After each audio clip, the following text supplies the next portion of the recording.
Welcome back to Bulldog Stadium. Monty Walker along with Michael Mosier, and we have a special guest in the broadcast booth, my old coach, Coach Jim Fryar, legendary in these parts. That'll probably embarrass him, but it is true. 41 wins for the Howe Bulldogs is second most in school history. Only behind, another legend. We kind of joke about that, but Norman Dickey, because he's been here so long.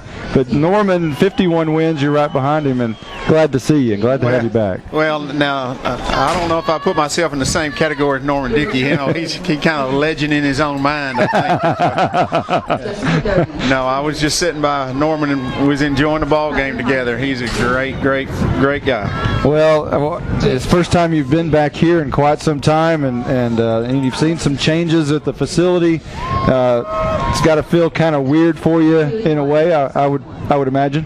Oh, it looks great. You know, the new press box here, the field looks in great shape, and added on to the visitor side over there. Norman Dickey and I, matter of fact, Norman Dickey and I in 1984 pretty much built the visitors bleachers over there, but they've added to that, and of course we got the track done back in 1984, and they put a new surface on it here recently, I think.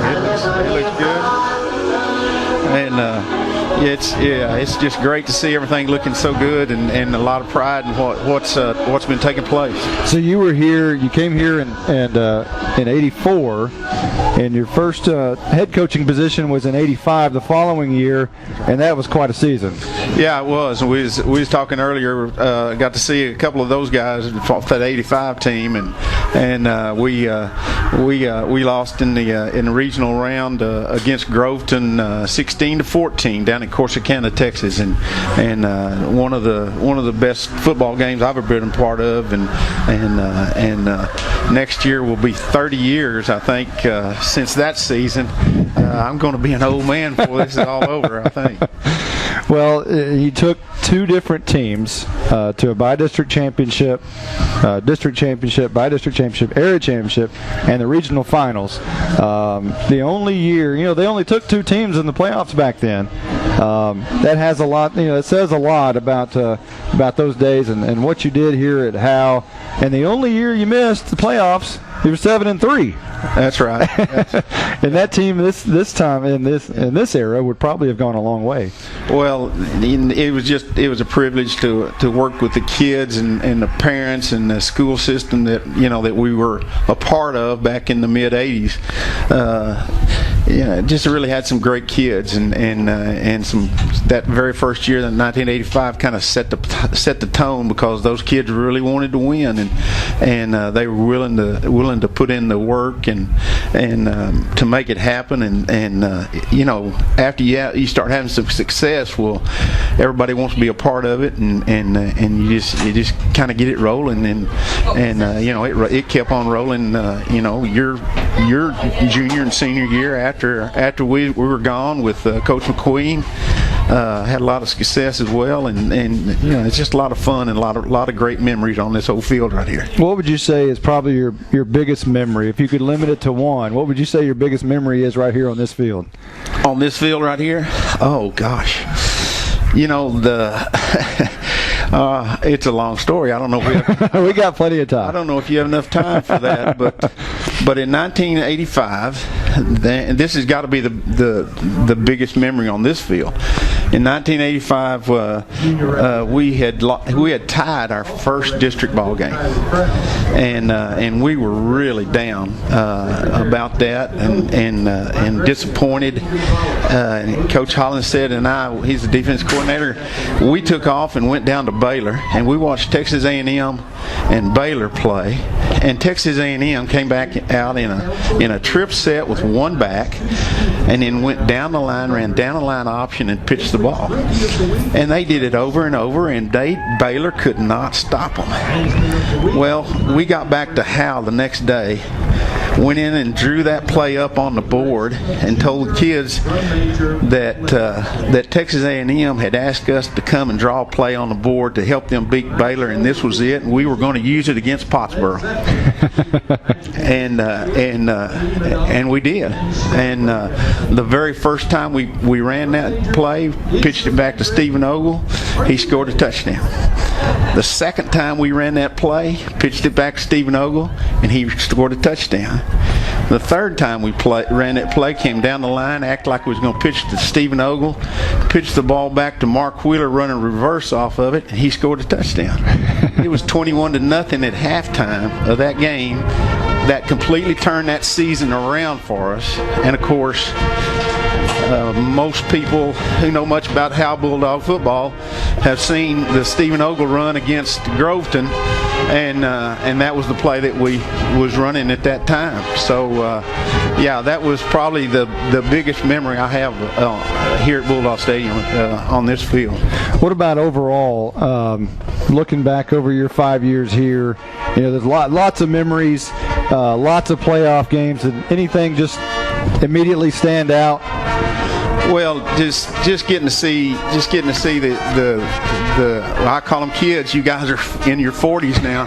You're not kids anymore, but to us, you're still 18 or 19 years old, and to see the way everybody turned out and walking around with your kids and teaching your kids about football and Howe Bulldog football and that just makes it all worthwhile. That's really special. And we had some very special times here. I know when you were here that there was extra things that went with being a football player and being a cheerleader and being a part of the drill team. It wasn't just being on the team. I mean, we had team meetings that were extremely special. It was more like a bonding ceremony for all of us football players, and that you just don't get that everywhere. And I think that's what helped make all of those teams so successful, is that everyone became one.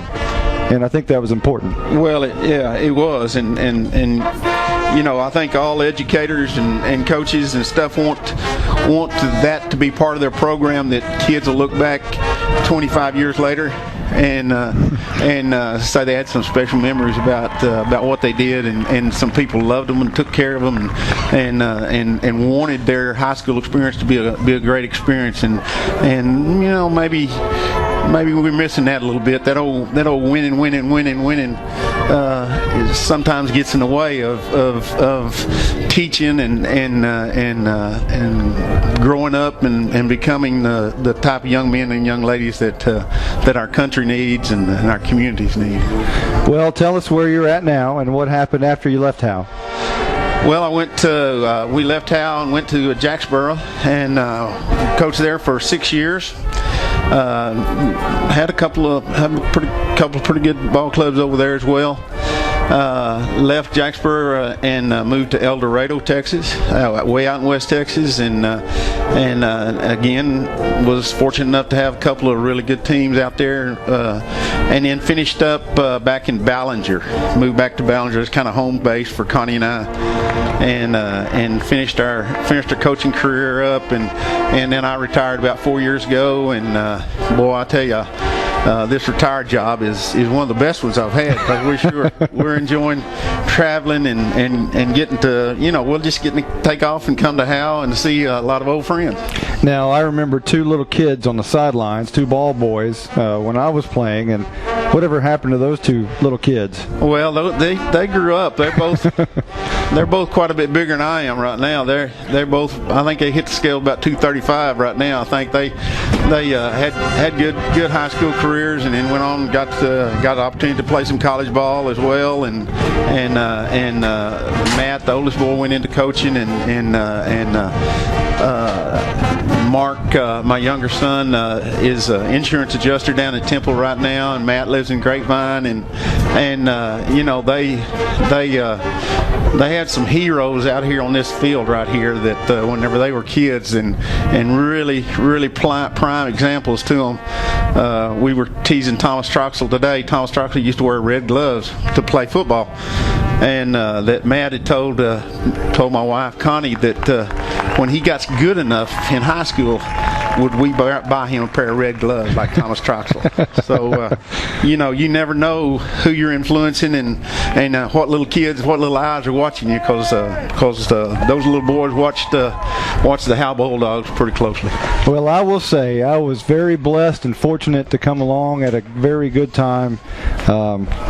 It was a tremendous experience for me to play for you and to experience that, all that you and Connie brought to Howe, and I can't thank you enough for everything you did for us, and I appreciate you coming on with us here at halftime. It's so good to see you. Well, Monty, I appreciate it, and I appreciate what you did, kind of getting all this put together for us to have a homecoming, and we've enjoyed it a lot. Well, we needed more of the '89 team to show up, but I wish they had. Yeah, but it's so good to see you, and we got to do it more than ever 15 years for sure.